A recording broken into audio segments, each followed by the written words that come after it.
Antisipasi pendatang tanpa identitas, Dinas Kependudukan dan Catatan Sipil Kota Denpasar gelar razia kartu identitas di Pelabuhan Benoa. Dari 1.600 pendatang, 37 orang tanpa identitas terjaring razia, 7 orang diamankan oleh Satpol PP. Hari pertama pasca libur Lebaran, ribuan orang pemudik dari wilayah Indonesia Timur tiba di Pelabuhan Benoa, Bali.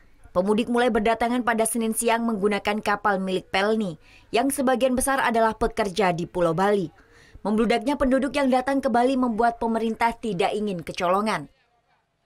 Petugas Disduk Capil Denpasar bekerja sama dengan kepolisian dan Satpol PP menggelar razia kependudukan terhadap para penumpang kapal. Petugas memeriksa kartu tanda pengenal terhadap penumpang yang baru tiba. Dari sekitar 1.600 penumpang kapal, sebanyak 36 orang terjaring tidak memiliki kartu identitas. Dari 36 orang, hanya 7 orang yang diperiksa lebih lanjut oleh Satpol PP. Jadi intinya kami dari Disduk Capil Kota Denpasar itu tetap mengantisipasi penduduk yang masuk ke Kota Denpasar. Apabila sudah mereka memiliki identitas kependudukan, itu silakan mengambil pekerjaan apapun. Sebab kita tahu Denpasar sudah penuh sesak. Selanjutnya, ketujuh orang tanpa identitas tersebut diserahkan ke kantor Dinas Sosial Denpasar untuk pemeriksaan lebih lanjut.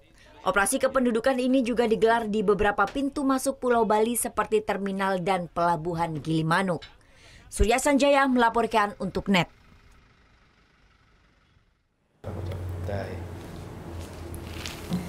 Udah selesai kan nontonnya? Nah, jadi jangan lupa buat like, komen, dan subscribe ya.